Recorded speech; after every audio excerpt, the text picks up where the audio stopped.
Welcome दोस्तों, कानून का ज्ञान विदेश के यूट्यूब चैनल। दोस्तों, अगर कोई व्यक्ति किसी धरना प्रदर्शन में शामिल हुआ है, धरने में बैठा है, गया है, तो क्या उस दौरान अगर लाठीचार्ज होती है तो क्या पुलिस उस व्यक्ति का सर फाड़ सकती है या किसी का भी सर फाड़ सकती है, उसके सर पे लाठी मार सकती है, उसे गहरी चोट पहुंचा सकती है अगर वहां पर पुलिस लाठीचार्ज करती है तब।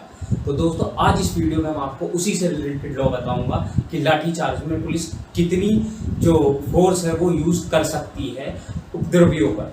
तो चलिए दोस्तों, नज़र डाल लेते हैं आज के कंटेंट पर। तो दोस्तों, स्टार्टिंग में मैं आपको बता दूं कि लाठीचार्ज को इंग्लिश में बैटन चार्ज भी कहा जाता है। अब बात कर लेते हैं बैटन फोर्स यूज करने में पुलिस कहाँ से पावर मिलती है, कौन सा कानून पुलिस को पावर देता है। तो दोस्तों देखिए, बैटन चार्ज या लाठी चार्ज हिंदी में कहें, किसी भी लॉ में डिफाइन नहीं है। आईपीसी में भी आपको नहीं मिलेगी, सीआरपीसी में भी आपको ये नहीं मिलेगी। लेकिन दोस्तों, सीआरपीसी की जो दो सेक्शंस है, सेक्शन 129 और सेक्शन 130। सेक्शन 129 सीआरपीसी का कहता है जो ऑन ड्यूटी मजिस्ट्रेट है, अगर उसे लगता है कि एरिया की पीस डिस्टर्ब हो रही है या उपद्रव मचाया जा रहा है, जो भी वहाँ पर धरना प्रदर्शन कर रहे हैं प्रदर्शनकारियों द्वारा, तो उनके ऊपर धारा 129 की उसे पावर देता है कि सिविल फोर्स यानी कि पहले वो जो नॉर्मल पुलिस वाले हैं उनसे उन्हें हटवा सकता है। अगर वहाँ पर जो मजिस्ट्रेट है वो मौजूद नहीं है तो जो आला अधिकारी है पुलिस के, वो उन्हें भी पावर है, वो भी हटवा सकते हैं फोर्स यूज करते हुए, लाठीचार्ज करते हुए। और सेक्शन 130 पावर देता है सीआरपीसी का आर्म्ड फोर्सेस को यूज करते हुए, जैसे कि आपने देखा होगा आरएएफ वगैरह फोर्सेस होती हैं, रैपिड एक्शन फोर्स वगैरह जो होती हैं, उन्हें यूज कर सकते हैं अगर सिविल फोर्स से वो जो भीड़ भड़का है या फिर जो उपद्रवी हैं वो नहीं हट रहे हैं। तो दोस्तों, ये हैं वो दो सेक्शंस जिनसे पावर मिलती है मजिस्ट्रेट को, जो ड्यूटी मजिस्ट्रेट है वहाँ के, उन्हें, या फिर पुलिस फोर्स को, जो पावर देता है कि आप उपद्रवियों को हटा सकते हैं फोर्स यूज कर। सिविल फोर्स यूज कर सकते हैं उसमें आप, और जो आर्म फोर्सेस हैं वो आप यूज कर सकते हैं। अब बात कर लेते हैं कि सबसे पहले तो मान लीजिए 2-3 आदमी वहाँ खड़े हैं धरना प्रदर्शन कर। पहले तो मैं आपको बता दूं कि हमारे कॉन्स्टिट्यूशन में सबको अपनी जो आवाज़ है उठाने का अधिकार है, फंडामेंटल उसका राइट है, लेकिन उसका कोई तरीका है। तरीके से अगर आप धरना प्रदर्शन कर रहे हैं, पब्लिक की जो पीस है वो डिस्टर्ब नहीं हो रही है, तब आप धरना प्रदर्शन कर सकते हैं। जैसे कि आपने कुछ टाइम पहले देखा होगा, अन्ना हजारे जी ने धरना प्रदर्शन किया था गांधी मैदान में। वो एक बिल्कुल अलग प्लेस था, ना वहाँ पर पब्लिक की पीस जो है वो डिस्टर्ब हो रही थी। तो ऐसी जगह पर अगर धरना प्रदर्शन होता है, इस तरीके से होता है, तो पुलिस आपको तंग नहीं कर सकती है। कानूनी आपके पास अधिकार है, आप कर सकते हैं, आवाज़ उठा सकते हैं अगर आपको लगता है कि सरकार कुछ गलत कर रही है तब।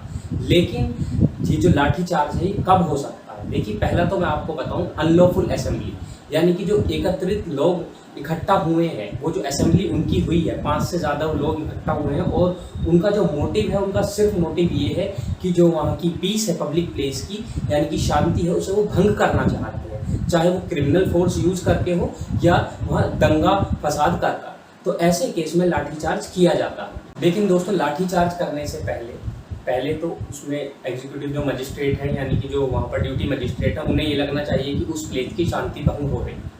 फिर भी अगर लगता है शांति भंग हो रही है तो वो ऑर्डर देंगे।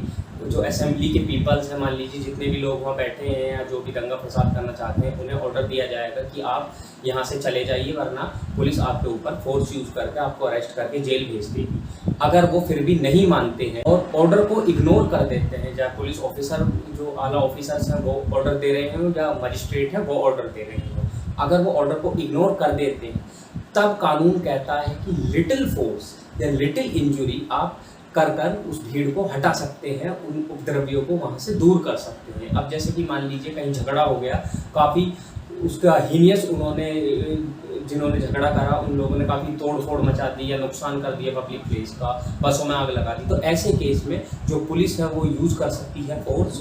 तो ऐसे केस में अगर लाठी भी, अगर वो पहले लाठी चार्ज कर रहे हैं, तो ऐसी इंजुरी उसे दी जाएगी जो लिटिल हो, सिर्फ उससे दर्द हो सके और वो भीड़ वहाँ से चली जाए। ये नहीं है कि मान लीजिए अगर एक आदमी को पकड़ा और उस पर 10-12 पुलिस वाले उस पर लाठी बजाए जा रहे हैं, उसके सर में लाठी मार दी या उसे ऐसा कर दिया कि बिल्कुल वो कोमा की कंडीशन में चला जाए या मर जाए। ऐसा बिल्कुल नहीं हो सकता।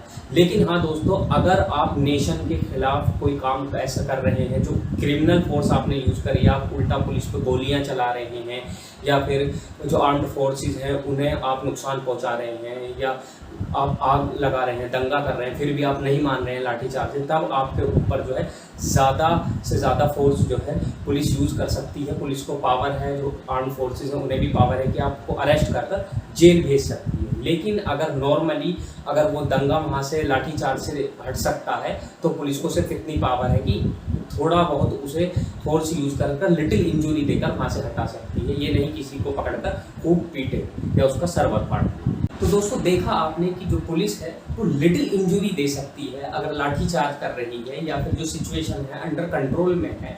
अगर कोई भाग रहा है वहाँ से लाठीचार्ज के दौरान तो ऐसा नहीं है कि पुलिस उसे पकड़कर उसके सर पे लाठियाँ बरसाए या उसे इतनी हीनियस इंजरी, गहरी इंजरी उसे दे जिससे कि उसकी मौत हो जाए या फिर उसे हेड इंजरी वगैरह हो जाए या फिर उससे उस इंजरी से उसकी पूरी लाइफ डैमेज हो जाए। तो इस तरीके से जो इंजरी है पुलिस हैवी इंजरी नहीं दे सकती है अगर थोड़ी बहुत फोर्सेस से वहाँ काम चल रहा है, भीड़ तितर-बितर हो जाती है। तो दोस्तों, ऐसी ही वीडियो कंटिन्यू देखते रहने के लिए इस वीडियो को तो लाइक करें, शेयर करें और चैनल को सब्सक्राइब, और जो नीचे रेड बटन आ रहा है उसे प्रेस कर दोस्तों चैनल को सब्सक्राइब करते हैं और बेल आइकन जरूर प्रेस कर दें जिससे कि मेरी हर वीडियो का नोटिफिकेशन आपको टाइम पर मिलता रहे। Thank you.